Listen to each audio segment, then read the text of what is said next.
De um lado, a investigação que desarticulou uma das maiores quadrilhas de tráfico de drogas do Brasil, que pretendia enviar 350 quilos de cocaína de navio para a Europa. De outro, em Pernambuco, o caso do policial civil, dono do maior clube de tiro do Brasil, que foi acusado de fraudar documentos para vender armas e conseguir porte ilegal para a maioria de seus 8 mil associados. O que essas histórias têm em comum?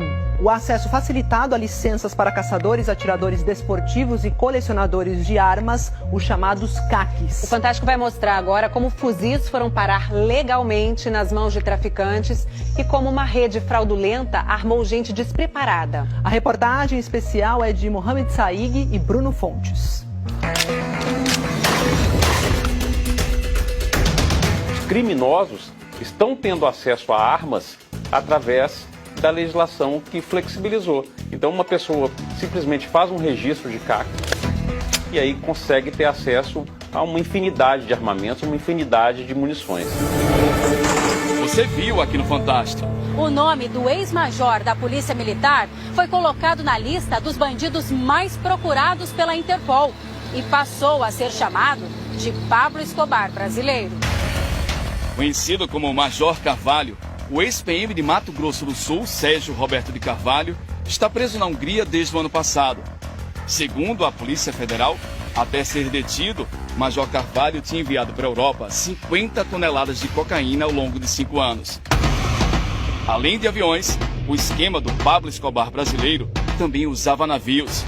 Num telefonema monitorado pelos investigadores, o Major Carvalho fala sobre o risco de a carga de cocaína ser descoberta. Vai daí direto para a Europa. São 13 dias. E o outro vai demorar 30 dias e ainda vai ficar parado no Rio de Janeiro um tempão, com os cachorros vão ficar cheirando lá. Quem conversa com o Major Carvalho ao telefone é Rodrigo Rodrigues Boeira, o Chiru. Chiru, seria bom falar com o rapaz da pedra aí. Em outubro de 2021, a Polícia Civil do Espírito Santo apreendeu um caminhão em Cachoeiro do Itapemirim, no sul do estado, que transportava 350 quilos de cocaína. A Polícia Federal assumiu a investigação e descobriu que o plano da quadrilha era esconder a droga em placas de granito. A carga seria colocada em contêineres e seguiria do porto de Guarapari para o porto de Le Havre, na França. O que chamou a atenção no decorrer das investigações foi uma nota fiscal que nós encontramos da aquisição de um fuzil calibre 7,62.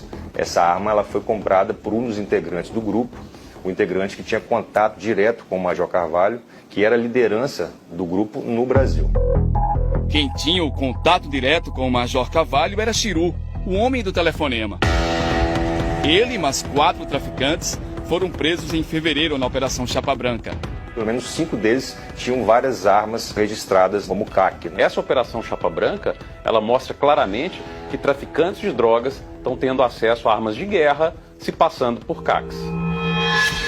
A Polícia Federal descobriu 18 armas com os acusados, 17 delas compradas legalmente e 6, inclusive um fuzil, estavam com o Chiru. Nesse treinamento feito todas as semanas, policiais federais demonstram o poder de fogo e armas semelhantes às da quadrilha. São armas que normalmente são usadas por unidades especializadas das Forças Armadas e das Polícias Civil, Militar e Federal. Um fuzil como esse pode atingir o alvo a mais de 1 quilômetro de distância. Então nós não estamos falando de pessoas que simplesmente frequentavam clubes de tiro. Nós estamos falando de 17 armas apreendidas de traficantes internacionais de droga e que tinham armas legais. Quase 1.000 munições apreendidas em posse desses traficantes, munições que foram adquiridas legalmente porque as pessoas tinham registros de CACs. Em nota, a defesa de Rodrigo Rodrigues Boeira diz que ele é pessoa de reputação ilibada e inocente. A defesa do Major Carvalho afirma que ainda não teve acesso aos elementos colhidos pela investigação para apresentar os esclarecimentos necessários. Veja agora o aumento do número de CACs a partir da flexibilização das regras para a compra de armas e munições, inclusive de uso restrito, no governo Bolsonaro. Entre 2018 e julho de 2022, o número de CACs cresceu 474% no Brasil. Em 2018, antes do início do governo Bolsonaro, eram 117.500. Em meados do ano passado, 673.800. A maior parte das pessoas que gostam de atirar, que gostam de praticar um esporte, são CACs e são trabalhadores. Mas a legislação como está, ela abre brecha para que criminosos, traficantes de drogas, homicidas, tenham acesso a essas armas. Crimes cometidos com arma de fogo por uma minoria de CACs têm sido frequentes. Um exemplo é o Distrito Federal, onde o número de ocorrências policiais envolvendo colecionadores, atiradores e caçadores cresceu de 24 em 2019 para 205 em 2022. Os dados obtidos pela TV Globo via Lei de Acesso à Informação mostram ainda que o envolvimento de CACs nas ocorrências registradas de acordo com a Lei Maria da Penha saltou de 4 em 2019 para 48 no ano passado.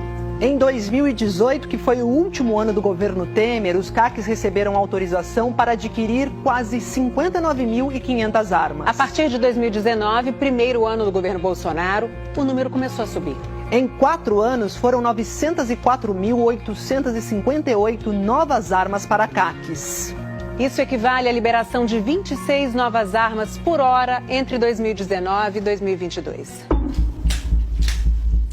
Ao tomar posse, no dia 1º de janeiro, o presidente Lula assinou um decreto para reestruturar o controle de armas no país.